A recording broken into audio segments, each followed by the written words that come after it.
Es una isla donde estaban habitando alemanes, franceses, ingleses, y pues a la isla no tenía, había tecnología, no había telégrafo, pero no llegaba el telégrafo en esa época, pero llegaba un barco a vapor que llevaba cada 2 meses, le llevaba el periódico, entre otras cosas. Los isleños estaban un poco preocupados por el hecho de que no habían llegado en septiembre y no había llegado el periódico. Entonces al fin llegó a mediados de septiembre el barco y todo el pueblo estaba remolinado en el muelle esperando pues que el capitán les hablara sobre el desenlace de un caso de asesinato por parte de Madame Calus. Me excusan el francés, pero pues trataremos. Llegó el barco y el capitán nunca habló sobre el caso, sobre qué era lo que había pasado, el desenlace del caso.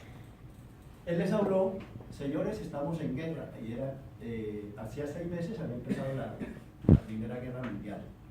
Pero los franceses, los ingleses y los alemanes, todos panas, todos compadres, continuaban con la imagen de que como había empezado ellos su vivencia allá, y ellos pues estaban engañados, ellos estaban en otro ambiente, no estaban en guerra. Bueno, no obstante, el artículo no menciona para nada el desenlace del caso, pero yo lo investigué y lo voy a leer con el ánimo de que no perder detalles. Henrietta Callius, nacida en Reino el 5 de diciembre de 1874 y murió en Marmers el 29 de enero de 1943. Fue la esposa de un político francés, Joseph Calus, y alcanzó fama por haber asesinado en París al periodista Gaston Calvet, director del diario Le Figaro. Entonces vemos que hay se van tejiendo todos los aspectos que hemos estado tocando en las últimas 5 secciones relacionadas pues con... Listo. ¿Qué pasó finalmente con la señora? La señora fue la que asesinó al periodista, pues ella se esperaba que la llevaran a la horca. Listo. También había iniciado una relación amorosa con el político Joseph Callius cuando ella tenía 17 años. Listo. Y él 34. Para esa época Callius estaba casado pero 10 años después se divorció y contrajo nupcias con Harriet en 1902. Listo. Con el paso de los años, Callius se convirtió en ministro de Finanzas de Francia durante el gobierno del primer ministro Gaston Rouet. No obstante, el periodista Gaston Calvet, director de Le Figaro, se apropió de cartas confidenciales de Callius para acusarlo de interceder ante los jueces en favor de un estafador, de recibir dinero ilícitamente para las campañas electorales y sobre todo de haber instigado secretamente en el Parlamento francés para que fuera desaprobado un proyecto referido al impuesto sobre la renta, precisamente cuando Callius se había mostrado ante el público como el gran defensor del proyecto. Entonces vemos que hay una relación con la parte política, la parte del periodista y la parte de los medios. De manera que se tejen aquí todos estos aspectos y pues no los tocó el señor, el autor, y les digo que la señora finalmente la salva, no la llevan a la horca porque encontró un buen Lenin y listo. Un buen Lenin. Profe, ríete. Bueno, entonces como tal, ¿cuál es la función de la opinión pública según Lippmann? Él nos habla de que no es solamente el entorno como tal, sino que existe un pseudoentorno el cual está construido por los medios informativos. En este caso, donde entra a jugar lo que es la subinformación y la desinformación, que más adelante, en el próximo punto, nuestra compañera nos va a explicar cada punto y la relación de los dos. Entonces, aquí encontramos que entre el entorno y los individuos, pues obviamente hay una presencia de pseudoentorno que es construido y estimula su comportamiento. Entonces tenemos algo muy importante, que los medios son fuente primaria, pero no son única de las decisiones que tomemos, digamos, la opinión pública como tal. Y es allí un ejemplo muy importante.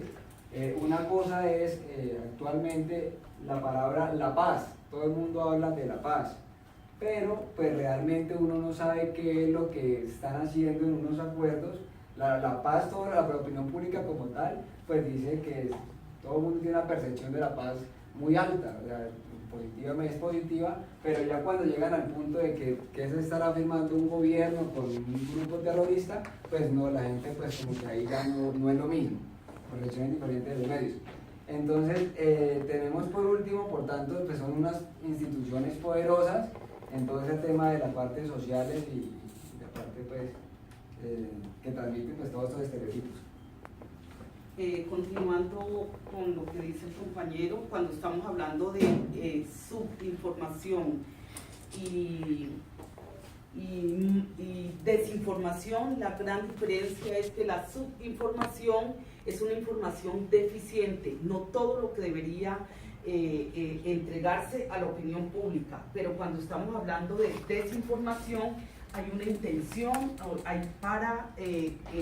enfocada a presentar una información que no es la correcta, y esto lo vemos prácticamente en televisión, lo vemos muy frecuente cuando hay intención, por ejemplo, de parte del gobierno de presentar una información, cuando hay temas complicados, presentan una información muy sesgada, y ahí estaríamos hablando de subinformación. Y en muchas otras ocasiones, con temas bien críticos, también lo vemos a diario, con desinformación, de acuerdo, básicamente se puede observar dependiendo a veces de medios, dependiendo de fuentes definidas, en que la desinformación generalmente es mucho más acentuada, y consideramos que es más acentuada a nivel de televisión que de pronto de medio escrito. Bueno, entonces lo que podría decir de la lectura de Lippmann un poco para complementar la primera pregunta es que nos define la opinión pública con una situación, y es que con el ejemplo que daba el compañero, donde habían franceses, ingleses en contra de los alemanes, no eran ideas propias de cada ser, sino que eran ideas que se habían creado en el imaginario de muchas personas de acuerdo a los pensamientos de unos pocos o de sus líderes. Entonces, un poco lo que nos quiere decir, lo que nos quisiera decir Lippmann, es que de acuerdo a lo que nos muestra la televisión y de acuerdo a lo que nos muestran los medios de comunicación, tenemos unas percepciones y empezamos a pensar como esas percepciones y no como realmente lo que podríamos estar, lo que estamos pensando nosotros, sino que juegan con de alguna manera con nuestro pensamiento. Y de acuerdo a la tercera pregunta, que habla sobre el sondeo de Sartori, podría empezar diciendo que los contenidos televisivos son imágenes de acontecimientos y voces públicas. Y las voces públicas y la opinión pública están constituidas por sondeos, y estos sondeos hacen referencia a un porcentaje de lo que dice, de lo que piensa la gente, de lo que piensa la población. Estos sondeos son respuestas que se dan a unas preguntas, y estas preguntas dependen de dos cosas. El primero es del modo como se pregunten, y el segundo es la manera como esa persona a la que están preguntando responde, que por lo general, dice Sartori, están bajo presión. Entonces, pueden ser las opiniones por sondeos de tres tipos para Sartori. Unas serían débiles, que no expresan una opinión intensa o sentidos profundos, precisamente por la premura de responder a un sondeo. La segunda es que sería volátil, pero pues ¿por qué volátil? Porque puede cambiar en pocos días. Y lo tercero es que es inventada, pues precisamente sería para decir algo. Como diría Russell Newman, citado por Sartori, dice que de 10 preguntas que se hacen en un sondeo, 2 preguntas saben las personas del común, saben a qué hacen referencia. Es decir, que las otras 8 preguntas estarían siendo inventadas por quien está respondiendo. Entonces aquí podríamos decir que lo que está diciendo Sartori sería, lo que expone Sartori sería cierto de alguna manera. Y quería terminar diciendo que los sondeos, según Sartori, son dirigidos. Por ejemplo, dice que la política en Estados Unidos, pues, analizándolo de acuerdo a lo que he visto, es que la política en Estados Unidos se maneja solamente por sondeos. Y en muchas ocasiones estos sondeos pues, son dirigidos. También hablaba sobre, en Italia con Berlusconi, decía que Berlusconi manejó todo su gobierno por sondeos. Y pues podría ser inventado, podría ser una mentira, podría ser débil o podría ser volátil, pero lo manejó por sondeos. Y dice que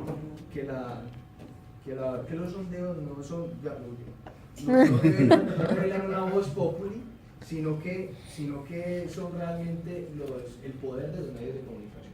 Bien. Para complementar así rapidito lo que dijo el compañero el guapo número 2, es que a diferencia de lo que dice Litzman, que la opinión pública en realidad son imaginarios, Luciana, por favor, que la opinión pública en realidad son imaginarios independientemente de la información o desinformación que reciben de los medios de comunicación. Para Sartori en realidad es un dato o está relacionado no tanto con la imaginación, sino como con las creencias o con las convicciones. Entonces, por ejemplo, él relaciona el término opinión pública con la teoría de la democracia y de la teoría de la comunicación.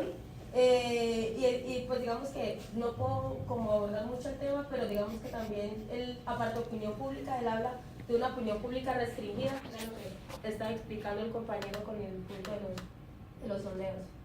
Para concluir, como para aprovechar y hacer una comparación mucho más profunda sobre el tema de subinformación, lo vemos claramente, con el respeto de la profesora Luciana, en el gobierno actual, digamos el gobierno muestra lo que, volviendo al tema de la paz, muestra lo que le conviene. Entonces eso es, digamos, un concepto clarito con un ejemplo. Muy interesante. Y finalmente Ya no habían concluido. La cara de satisfacción de Hugo. Lo que tenemos que entender es que todos son mecanismos ideológicos del Estado. Entonces, a través de esos mecanismos se va formando la opinión pública también. Y finalmente, Lola, no, pero pregunta, algo que quieras decir, porque pues, digamos, vos sos periodista. es que me da Y trabajas en un medio y mucho criticamos a los medios desde la opinión pública, algo que quieras pues, poner desde tu rol como periodista. No, es que uno estando dentro del medio uno se da cuenta, no mentiras. Es que Ya puede dejar de durante filmar. el curso he escuchado Ya lo- eso, no, mi jefe. No, ya se cortó. No, mentira. Ya puede dejar. Durante el curso precisamente